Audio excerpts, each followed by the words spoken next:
So welcome to a new episode of the Future of Luxury podcast. And today we are in for a treat.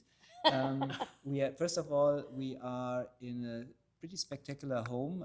I learned today it's on the market for how much right now? 45 million. Yes. For $45 million. And it's about 20,000 square feet. Over 21,000 square feet. Yes. And I just had the chance to do a walkthrough, and it's actually pretty spectacular. There's practically nothing you can imagine that is not in this place.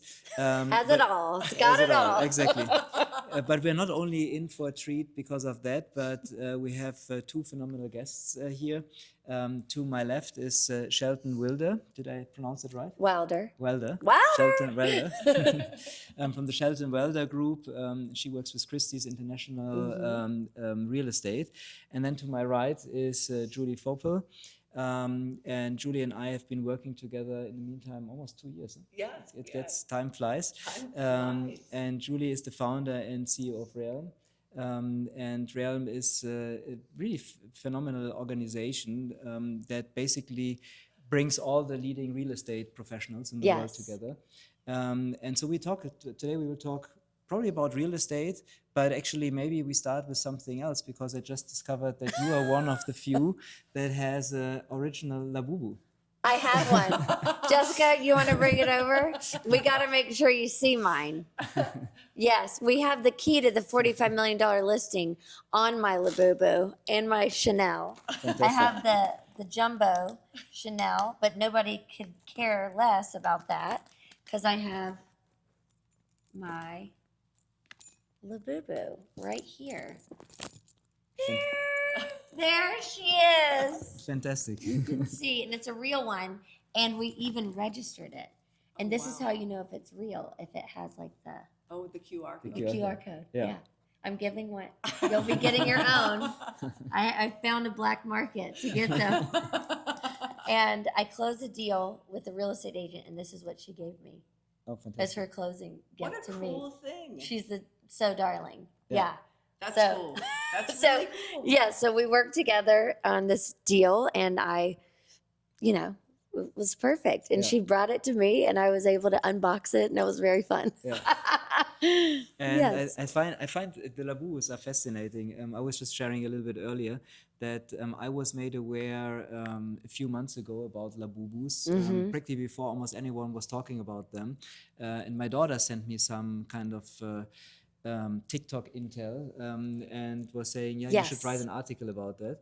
And this was basically when the whole trend emerged. And it's quite fascinating to see how fast something can get viral in today's world and relevant in today's world and sought after, which maybe a year ago, 2 years ago, no one would take notice. No. And now it's something that everyone wants to have. And I've also found interesting that when we met, when you said this is an original one, because when I was just on a short vacation.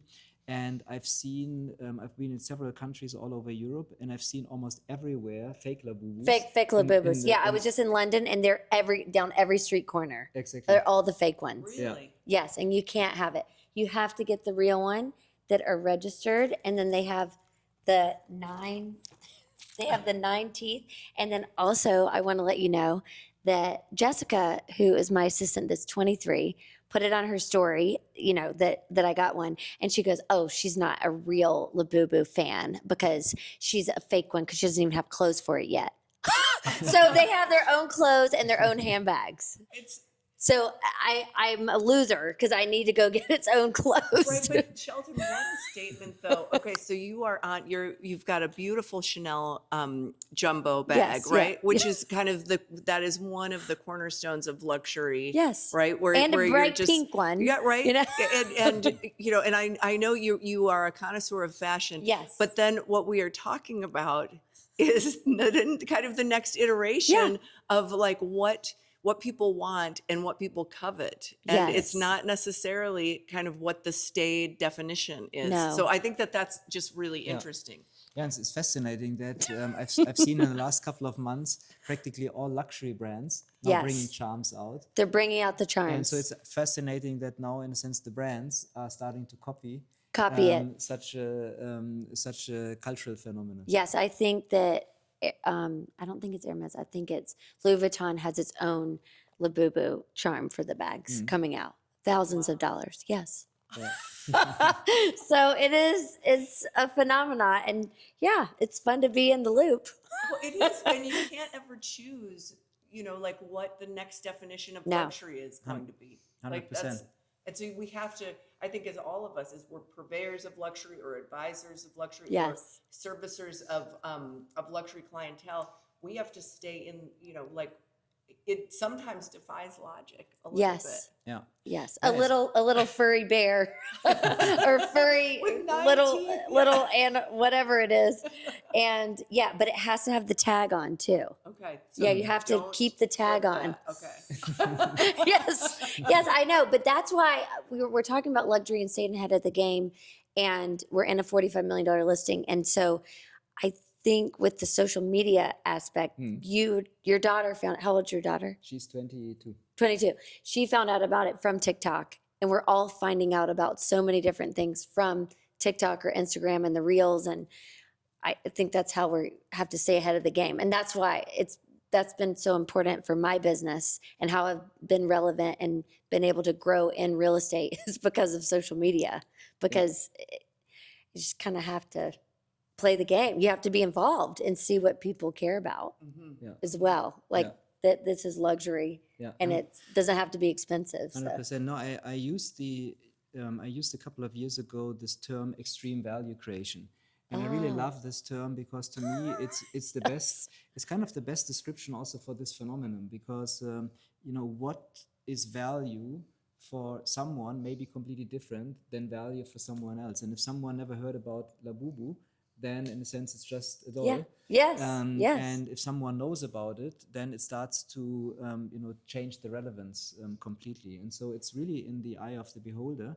And interestingly, there are certain sometimes objects like this wonderful mansion or the Labubu that is able to create this value in extreme fashion. And I would have been, I would have been like, if it was 6 months ago before you told me about Labubu, Yes. I would have been like, why does Shelton Wilder have this What is wrong with her? funny little stuffed animal on her beautiful Chanel bag? And now Is she okay? And now I really want one. Yes, and yes. And now you're getting one. You're both getting one. But then today I had my bag out, and I just got it yesterday. And my 11-year-old son was like, Mom, what is on your bag? He's like, oh, no. But he cares about lacrosse. He doesn't care about a bag charm. Yeah. So it's just interesting. Yeah. What's your the extreme value creation? Yes, there it is. In action. Yeah. For some people, In it's action. value. Yeah. And for someone else, it means nothing. Yes. And, Yes. And I think that's also a very good kind of segue for our discussion, because also we were discussing if we have, let's say, a place like this one, this for sure will appeal to someone. Yes, And very then there much. will be other people who will not like it. Maybe it's too modern. Maybe it's not big enough. Maybe it's too big. Who knows? There will be so not everything has the same appeal to everyone. Exactly. And it was interesting. We had earlier today we were at the Rosewood Residences and had another podcast conversation there. And there it's all, I don't want to say that it's all about small, because the size is also pretty enormous of the condos that are in there, but definitely compared to a place like this, it's a completely different, it has a completely different feel or so. But we also learned that it's very attractive for some people, and that also the price points are also extremely elevated very much in that place.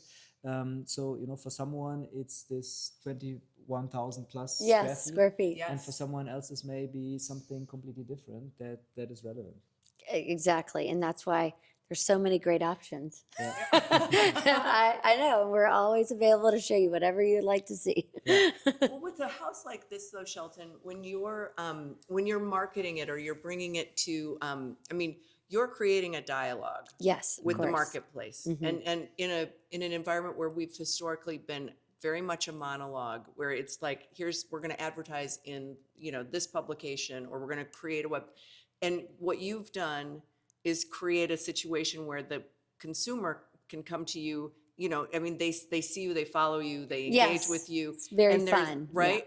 But it's different. And then, but then you've also got kind of a house like this that is going to be, this is a generational play. Yes, So yes, it's very elevated. Talk a little bit about how you engage, prospective buyers and the marketplace as a whole. Oh, yes. Well, I think the marketplace as a whole, it's so, you get a beautiful home like this, and it kind of depends on which like the buyers that are reaching out. You put it out there in all of these different ways. You have like the luxury video, then you have some fun videos, and then it depends on which buyers kind of coming to the home, how you're going to describe the home and showcase them. Obviously, it needs to be perfect. The staging is immaculate. There's over $500,000 worth of art that is staged here, which is very special and unique in this home, because this is not someone's home that built for themselves. This is a spec home. And so it needed to feel very warm and also very curated. And so, and it's just when we've had the different buyers come, some have come that have seen it that maybe have lost their home from what just happened. Oh, sure. Yeah. And then also some people are moving from Beverly Hills and want to be more on the west side, closer to the beach. So that's also here. And so it's just, you kind of curate the showings per the buyers. Yeah. Yeah. Of what seems like what they would care about the most. Some people you would find out like that there's a pickleball court, so you would want to really showcase that. So that's why we kind of did the photo shoot too, to kind of show like everybody in the different looks and different outfits too, because I think that fashion and style and art go together with luxury in the homes too. So I think that showing that is very relevant right now. So it's been Totally. fun. Yeah. Totally. Exactly. I think we started with Labubus, and I also recall when we were doing the walkthrough through the house, and Julie asked you also how your customers are finding you. You were saying a lot through social media. Through social media. And I love that, because I did recently a podcast in Shanghai and spoke with two social media experts and social selling experts, and one was actually saying something that really that made me really reflect and pause. And he said two things. He said a lot of brands, and if I say brands now in your context, it would be maybe other real estate agents. But we can even speak broader about brands. He said most brands today don't speak the language of the customers anymore. And he said this is for him the number one challenge. And then the second thing is that he said in his own life, the thing that interests him most is social media. Yes. And it's fascinating. And I have actually taken that short episode, and in a few presentations, I was just on the weekend in Dallas on stage, and used basically like a 1 or 2 minute clip out of it, and also to wake up the audience. Yes. That we are in different times. So maybe tell me a little bit about that, how people find you, and the importance in your point of view of social media today. Yes, well, thank you. That is, I would say, what I've been in the forefront of is the social media. And my name is Shelton Wilder, so I really use my last name. It is not my married name. I told my husband, sorry, I have a great name. I can't change my name. I'm keeping it. He's like, no problem, because McCutcheon doesn't have the same ring. So I started 8.5 years ago, Wilder Wednesdays, and it's my weekly video that I put out. And I started with a little Ring camera on my phone 8.5 years ago, and I just pressed play, and I was like, "Hi, I'm Shelton Wilder, and I'm gonna do a weekly video." And it was terrible. It doesn't matter. I still said I was gonna do it, and I've stayed consistent for 8.5 years. And it's evolved over time, and it's so much fun and all different things. And I highlight people. And I think that that's my big gift. My biggest gift is wanting to connect people and highlight people. and I love people. And so I think that that's how my Instagram has been able to grow, is because I love talking to others. And so, yeah, it's like very special and fun. And obviously we do it with the homes, and we do a lot of funny videos. I mean, I had one that went very viral. It had 2.6 million views, and I got a lot of, but it was really just me looking insane. There was like this filter.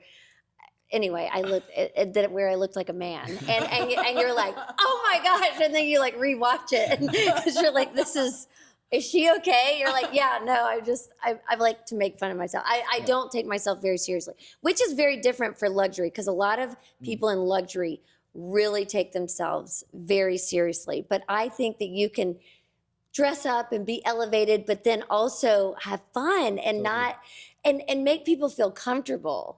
You know, and it's way more approachable. I'm very approachable versus it being so like, oh, I don't want to call her, because clients can go from buying a condo to buying a house, then selling their company to buying this house. So I want to be involved in our clients' lives, and that way, I don't know. It's just like a lot of fun. But consistency has been my main key to my success, I feel like. And I mean, I have around 47,000 followers, but they're engaged, real followers that are, looking to see what's happening next. And so I don't know. That's been important. Yeah. My business. No, I think it's to me it's really a phenomenal story, and shows how different times are today than they have been just a few years ago.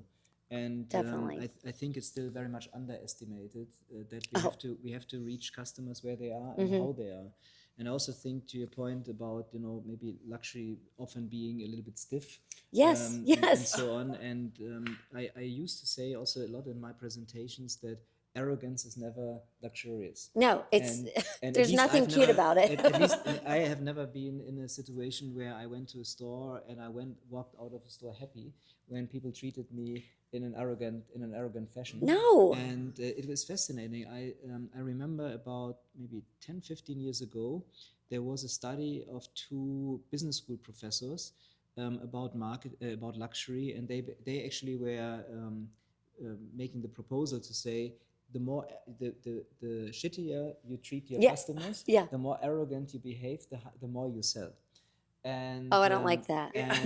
And they showed like a study, and basically compared and said, okay, you treat someone well and you treat someone not so well, and seemingly in their study, the sales were higher when people are mistreated than when they're treated. And I remember that for many years, this study was cited quite often, and I think that sometimes some experiences that we get when we go to luxury brands may even be going back to that. But I honestly believe that everyone is a human. Yes, and, we're all. And maybe we have sometimes we dress up, sometimes we dress down, but in the bottom of our hearts, we're humans. Yes. And I don't think that anyone loves to be not being valued. Yes. And I will tell you from my fashion background that I told you, I ran that store. It's in Charlotte, North Carolina, called Capital. It's been around for 28 years, which is iconic. Yeah. And then now there's one in Brentwood. But I was there all the time, so I studied how people bought, what they wore, all the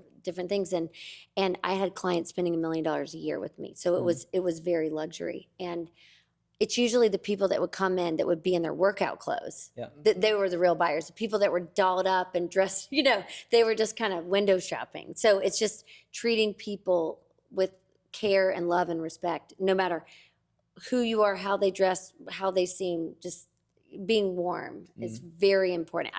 I think it's helped because I'm in Los Angeles, but I'm from North Carolina. Yeah. So I have that Southern hospitality. Even when Aaron met me, Aaron Kerman, he was like, oh my gosh. And then he randomly popped into one of my open houses, and I was baking the cookies and had the coffee person there. And he's like, what are you doing? I was like, welcome, and it's like, oh my gosh, you're baking cookies. I was like, yes, I bake cookies at every open house.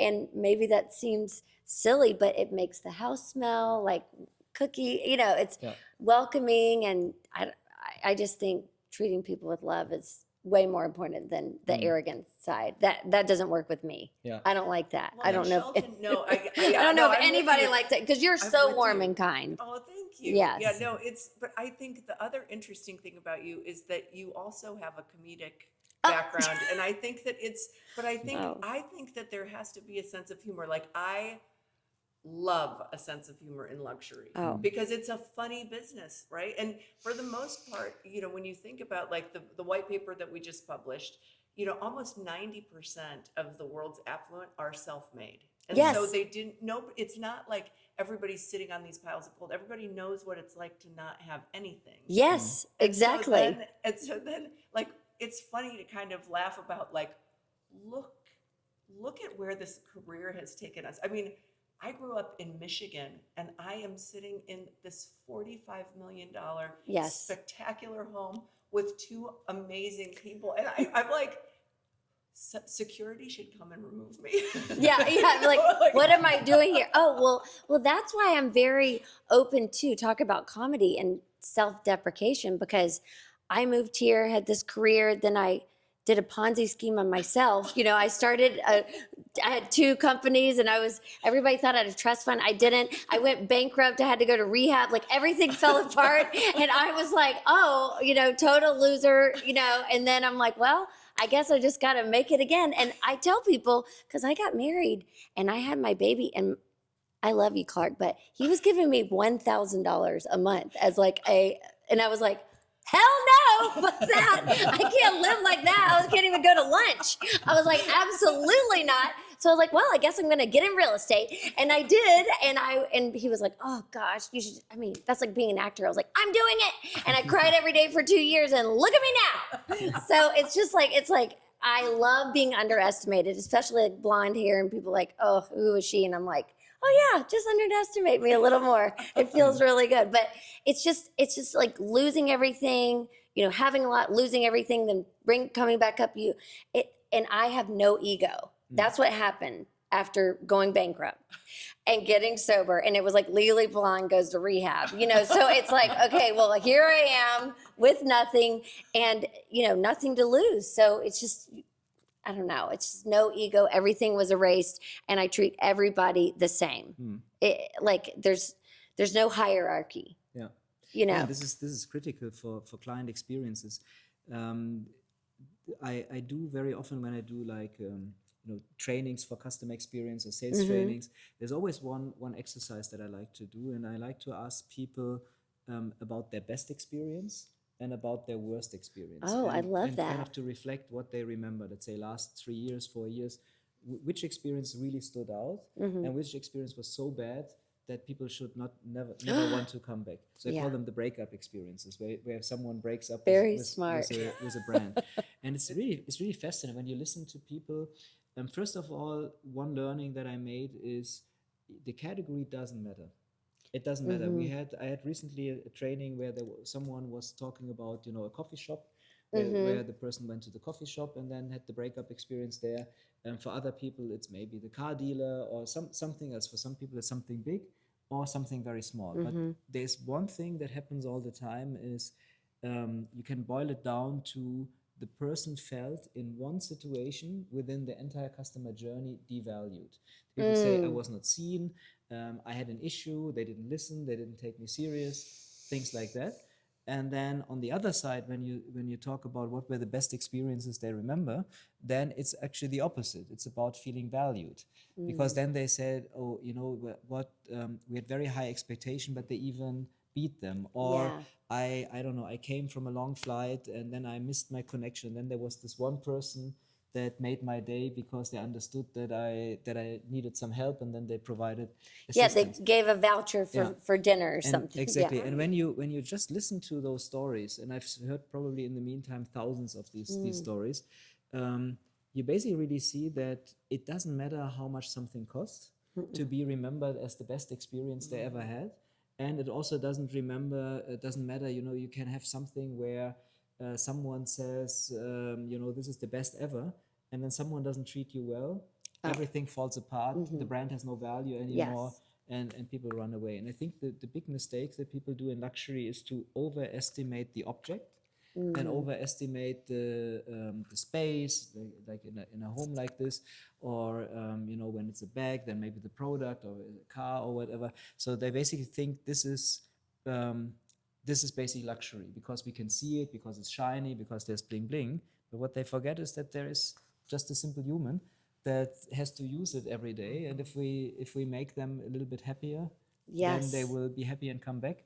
And if we make their life a little bit more miserable, then they will also there will be consequences Yeah, and they will run away. or they'll put a TikTok video up telling Exactly. you how bad it is. Yeah, that's right. That's right. That'll happen. Yeah. Yeah, I think this is another fascinating thing that we see today is that nothing happens anymore behind closed doors. Oh, everything's And, exposed. You know, we saw now. I think it was last week when the Italian authorities now found that I think it was the Loro Piana brand that was The child labor.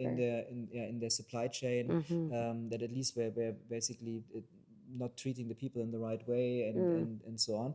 And then I was seeing videos on TikTok hours later where people said, okay, if you cannot trust Loro Piana, who can you trust? I know you're talking about one of the most iconic Yeah. designer brands right now in the world. Yeah. Yes. You know? And then they were not, of course, they were not the only ones. Then there was Dior before. There was Yes. there was Valentino and some other brands. So and it's interesting. We have to, in today's world, we have to really think like 360 degrees. Everything we do will be amplified. If we do good, it's going to be amplified.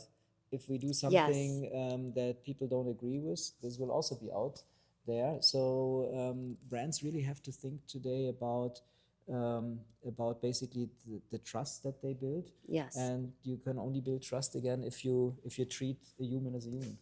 Well, and so, Great. and let's bring this back to this beautiful home for just a minute, because I think there's a really interesting statement in kind of, well, let's call it the wilder way, like the way that you're, the way that you're representing it, right? But then also the way that they've built it, and I mean, the bookended marble and the everywhere. incredible finishes and the staging and the art installation. Yes, And so then the special. fact that this builder is also developing up the hill. I mean, so if this is a negative experience, then that's the legacy, right? So if Yes. this is a positive experience, you're building your trust mark. Of You know, course. in everything that you do, it's how you're representing the property, it's how the property is constructed. Of course.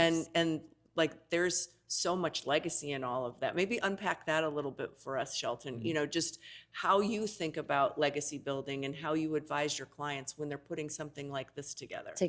Well, they had this property, this 5 acres for over 10 years. So for a long time, they were deciding how they were going to build the property, but then they finished this, which is absolutely beautiful and very, very private. And I mean, this is a legacy property. It's right here. It's in one of the best areas of Brentwood, and you have all of this acreage, which is very hard to find right here, and close to the Country Mart, close to every place that you want to be. The gatehouse was the main house. No. I mean, it is. You were like, wait, what's back there? When I drove up, I thought, okay. Yeah, you're like, this Maybe is behind great. this. Yeah, it's gorgeous. Yeah, that's just where the security guard would be to check you in.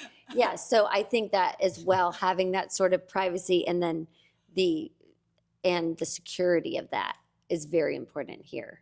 So, and people are looking for that. Even that's why people are interested in the rosewood as well for security, and then this has the security as well.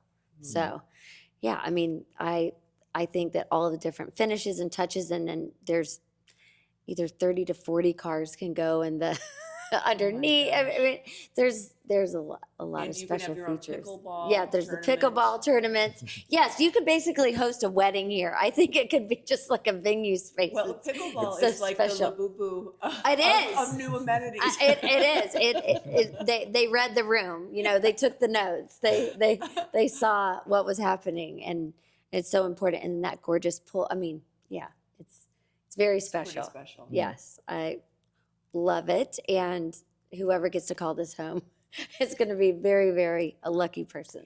Yeah. How do you see over the last couple of years the clientele changing? So who's the buyer today when you think about the very wealthy? What do they expect? How are they? What are things that we need to maybe also for the people who either watch this or listen in? and who are interested in very wealthy individuals, what can we basically maybe distill as a learning? Well, I think that there definitely international buyers that are coming to Los Angeles. I still think that the values in Los Angeles for what you get are really relatively still there. Meaning, in New York, some things are trading at 7,000 a foot, whereas this is around 2,000 a foot. So that's very different here. So I do think that the value, and people do want to come to Los Angeles for the land. So people are very interested in that. So that's why this is very appealing with 2.5 acres. People really want security. They want land. And then this home offers that much square footage, 21,000 square feet. But they do love the amenities, I think. That's, like with the pickle and the pool, and then anything that can be kind of like a fun, where they could host a party and host some sort of event that would be special. And I think that they did such a beautiful job in the primary with all the separated closets and both sides of the bathrooms. And I just think that's one of the best features, one of my favorite features of the home. And so people really are interested in that. And so, and it has all of the other bells and whistles that everybody is kind of expecting. That's just, the theater room and all the, different bedrooms. But I think having the land is what's very valuable. To me, that's what people are looking for. Well, you think about the luxury of space, right? Yes. And especially in a house that has 7 bedrooms, and so you either have, it can be generations, it can be extended family, it can be staff, blended family too, because it could be people together. One had 3, one had my family. There's like all these different kids, 6 of us.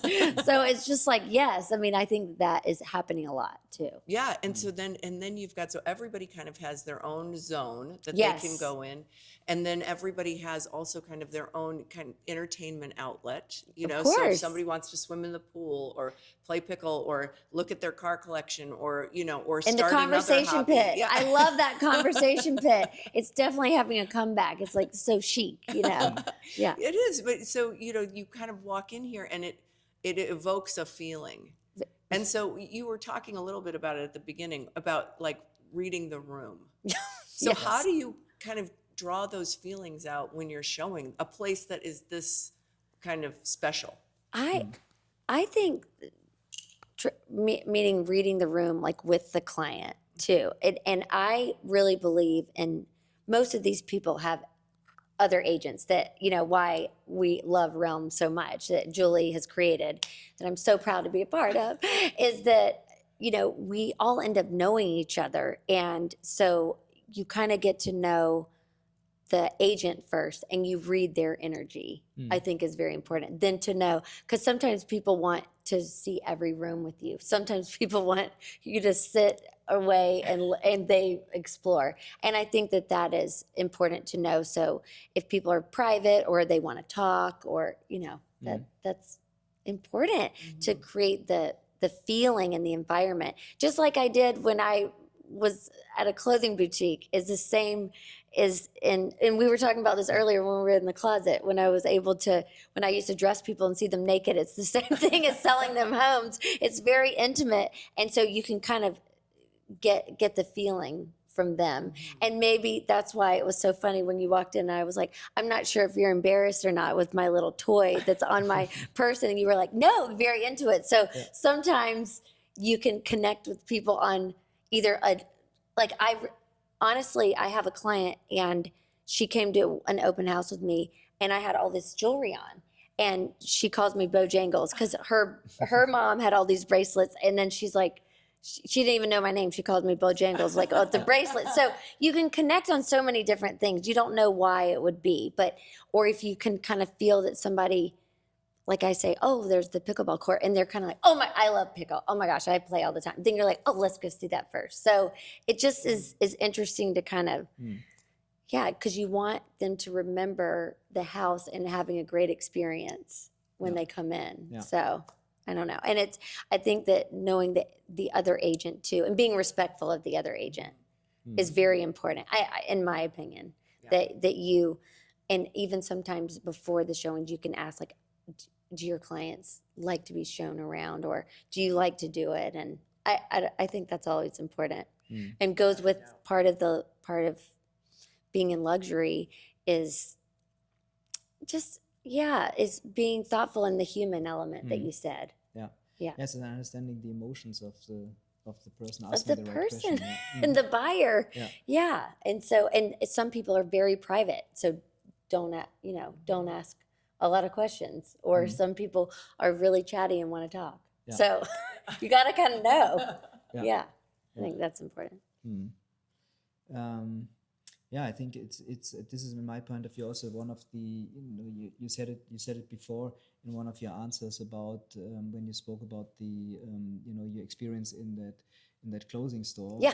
and that sometimes the people in the sweatpants will be your best buyers. And I think this is also something that is very easy to do as humans, is we at least we have the tendency to judge because we see something and then we say, okay, yeah, this person is now put in this category and that category and so on.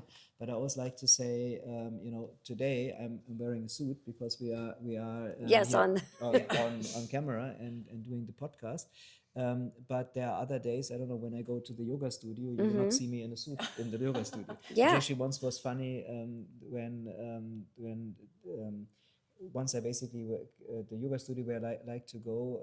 Once I had to immediately go to a meeting afterwards, so I dressed up after the class and left the studio. And then people who only know me in yoga clothes said, "Oh wow, you also wear a suit." And and it's quite kind of funny because it always depends on the context in which you see a person, how you know the person. But it's so easy to underestimate a person or misjudge a person or even judge a person just by the way they look on one day or so, or what our expectations are.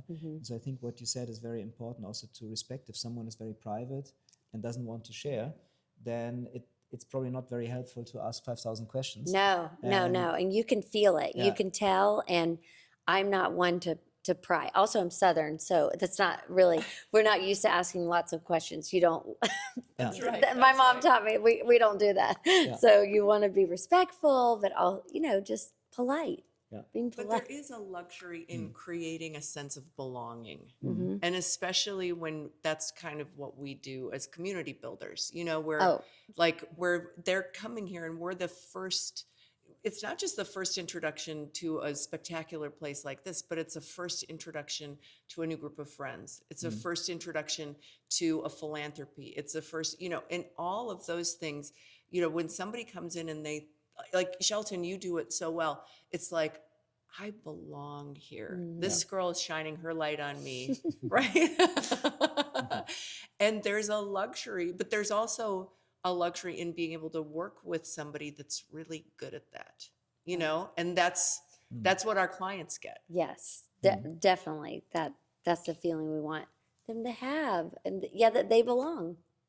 Yeah, it's true. Super.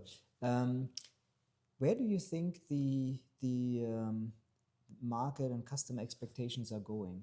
I, for example, when you take your youngest customers, and so the young and affluent, and I've been also doing a lot of research on them, and I always say the next generation is quite interesting because and interesting, I don't mean in a bad way, I think mean in a very positive way. Interesting because to me, for example, if I take Gen Z, Gen Z is to me the most maybe the most exciting generation because it's the first generation that grew up almost from day one on social media. And so, and computers and social media always. And computers, and so, but what does it mean? It means that someone who was, when they were 3 years old, 4 years old, 5 years old, they had probably their first social media account. And this means that from very early on, their life is very, very public, which no generation before ever witnessed. No. And I think this is so underestimated when you think about that generation. I see so many misconceptions, and so often, they don't have money or blah, blah, blah, which all is wrong. But I think the biggest misconception is not to understand that if you are on social media basically from day one, meaning having a public life from day one, meaning sharing everything you do from day one, that dramatically alters behavior, alters things that become important. So, for example, again, if I look at a home like this, every single detail is probably Instagrammable. Every single detail Yes, is done that is so true. yeah, is done in a way that is going to look good. And these were things that probably, I don't know, 10, 15, 20 years ago No one thought of. were unimportant. There were spaces in a home, like the kitchen or so, which was very often hidden somewhere, because it's maybe not a place where it was very functional in a way. And today you always have to think also much more about how will something look. And you mentioned that this true. is also a great place to do, for example, a wedding or a party Really? or so. So this also means that the different space, every space now also then has to look good. So I would be quite curious to see, especially when you think maybe about your youngest customers, Yes. how they differ from maybe older customers, how their behaviors differ, but also how their aspirations, dreams, and what they're looking for differ. Well, I think they're looking for Instagrammable. I mean, I think that that's why real estate has changed. I've only been in 9 years, but I just know that something that's so important to people, if you're buying a $2 million house to a $45 million house, you want, the reason that we spend so much time with property prep and getting the homes ready and having it staged, and then this home has this incredible art collection in it, is that it is Instagrammable, but also, I don't know if you think about this, but this is like very important. People, if you're looking at a home, they take that Zillow link or the Redfin link and they send it to their friends. Yes. And you want it to be like, oh, wow, that's going to be your house. Like, it's important. People want to feel that, the excitement of that. And that's why those homes always sell for more or get, the more views or the more saves or different things. So I do think that that's important. And then also, and that it's Instagrammable, but also that they feel excited about it versus like, I think a while ago, I don't know how long you've been in real estate. A long time. Okay. But like people could, you could just put up photos and then the sign, and it was very different. Now it has to like look a certain way. And that's why we have these special photographers and drone videos coming in. I mean, we have like the guy that flies the drone in the homes.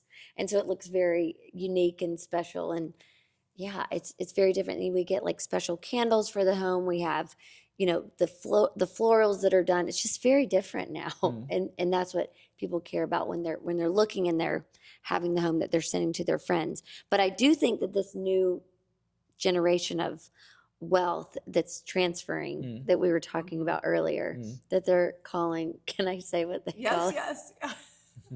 The silver tsunami, which I think is just so silly. I don't know if you've heard of this yet, but Tom Ferry talks about it. Newsflash. Newsflash with the boomers. And so, anyway, I call myself a boomer sometimes if I can't figure out something on the computer. But anyway, so it's just, the new generation, and it's being transferred. And you did such a good job. You had the art advisor that was at the breakers. Yes. We were talking about how these people are being given this incredible artwork and everything. They're like, we don't want this. And, or so they're like, well, let's like reframe it or take off the gilded frame. It's so interesting because things are so different, and what this new generation wants, it could be different than what their parents are giving. They want maybe different types of homes. Yeah. Or, things. Yeah. It's very interesting. It's very interesting. Well, and I think too, like when you think about the boomers, right? And you think about the what they valued, right? Where it was like a brand, and like you knew that it was luxury because they drove a Mercedes Benz, or they had a Chanel handbag, or they have a Rolex, Picasso, right? Or a Rolex watch, or a Picasso, exactly. And now I think that what has happened with luxury is that it's through social media that is now how they're brand building. So before you would use other brands to kind of, where you'd be like, okay, I know that girl is fancy because she's got She all has this stuff. She has her Birkins. And now they're telling that story through social media and through how they live their lives. And I think that's, one, I think that's super interesting. The other thing that I think it's interesting that you both have mentioned is this idea that everything is public, but everything that we've talked about today in luxury has been about security and privacy. Yes. And having an oasis away. And the other thing is that's so unique that this is what the younger generation wants is access. Yeah. And that is what it is. It's if it's a special box at the F1 or one of the or at Wimbledon where they're selling tickets now. I was just there. I did not get this ticket, but one day, $275,000 a ticket, and they're sold out through 2030. Sold out through 2030. And so whatever it is that's special and one of a kind and unique, and that's I've been hosting, or I worked with this amazing guy, and he hosts these special access dinners. Yeah. For these other creators, and they're all worth between 50 and 150 million and $1 billion, and they're either creators, influencers, or owners of AI companies, tech companies, and it's just fascinating. I was at this dinner, there was 20 of us, and I was just like, wow, I'm like, I'm a realtor. Hey, this is my listing. So, but that's very interesting, and access to having this very special dinner where everybody's having this crazy caviar where you had to put your hands behind your back to only eat it like this little, it was called like a caviar purse.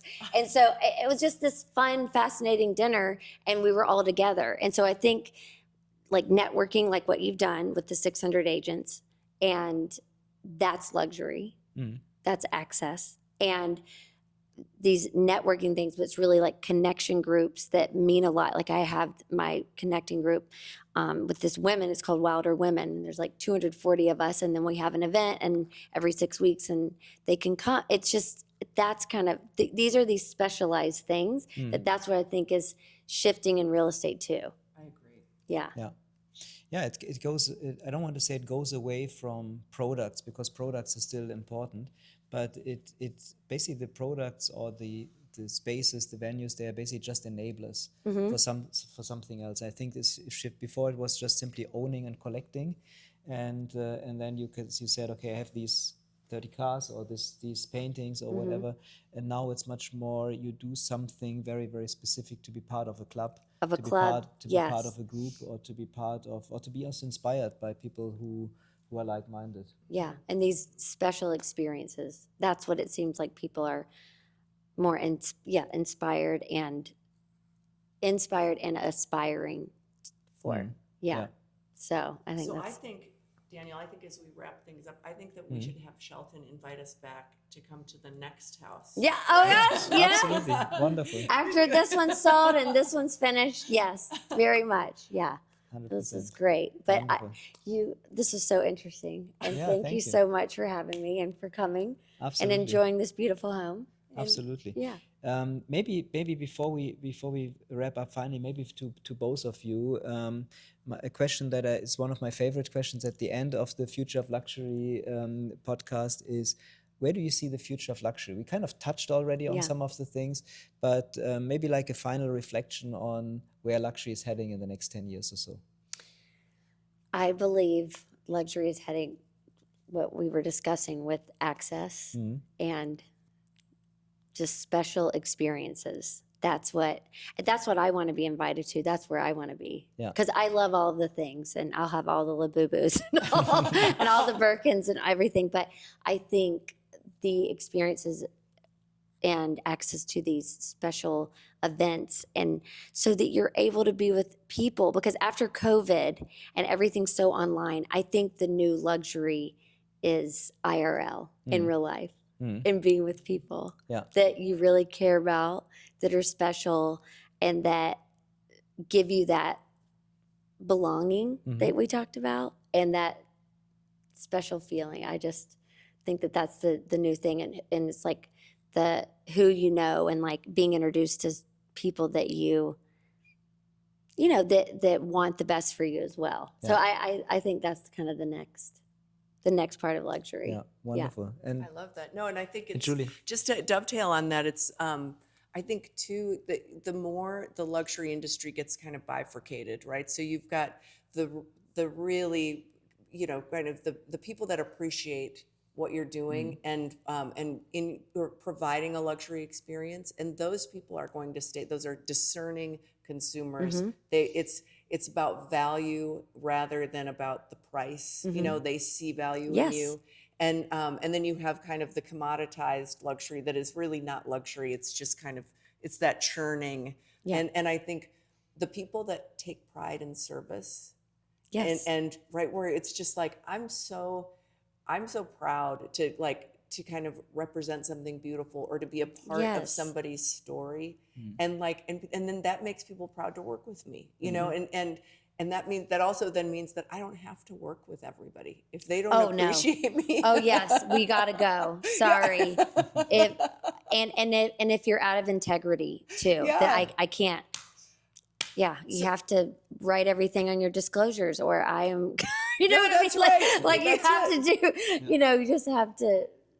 I don't know. It's very important, that integrity part. That's only people I want to be around. That's it. Well, and integrity can mean a lot of different things. Integrity can mean structural integrity, integrity in what you've built, integrity in the business that you're building, integrity in the service that you provide. Yes. And all of that, I think people are very smart and very discerning. And especially when you get to kind of the people that we're all dealing with all the time. I mean, they're learning from you. You know, I mean, you're defining the future of luxury, Daniel, in how you're educating people and what you're doing. What you're doing.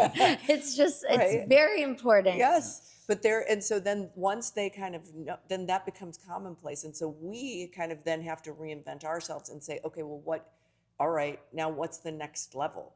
This is now table stakes. And so if we truly take pride and have the integrity in what we're building, we got to keep setting the bar. So that to me is the future, is that it's just climbing a little higher. Yeah. Yes. Yeah, and I think it's a wonderful closing. It shows again that fundamentally, if we speak about extreme value creation, then it's all about the human again. And I like what you said, the IRL. Yes. In real life. And that's what matters now. People want to see you, give you a hug, feel your energy. Yeah. And it's about, so that's my whole thing. And I have this like funny book I'm writing and it's called Positron, and that's what I call it. And it's just about Positron, and I have like sweatshirts and mugs and everything, but it's really that feeling of that, like everything's happening for me, not to me, and that just wanting everybody around you to do well and feel well. Yeah, I don't know. I'm really dorky about it, but I really believe that if you put out positive energy, it comes back. Yeah. So true. Wonderful. Amazing closing. So thank you both for spending this about an hour together. Yes. It was a super insightful conversation. I think we touched on a lot of so important parts. And we can see that, you know, we wanted to talk a lot about luxury real estate, but then we talked about from Labubus to other things. Yes. And, but we covered a lot of Covered a lot. But again, it shows that in the end, it's all about the human. Yes. And this is basically just a beautiful canvas that maybe enables something and enables a discussion like the discussion we had today, but it's not basically it's kind of more part of the journey rather than the end point. Yeah. And I think in the past, luxury has been seen more as the end point. And I think what we uncovered today is it's more about the journey. I love that. Yes. Yeah, so thank you both. Beautiful. So thank happy. you both for being here. Thank you. Thank you. Yay.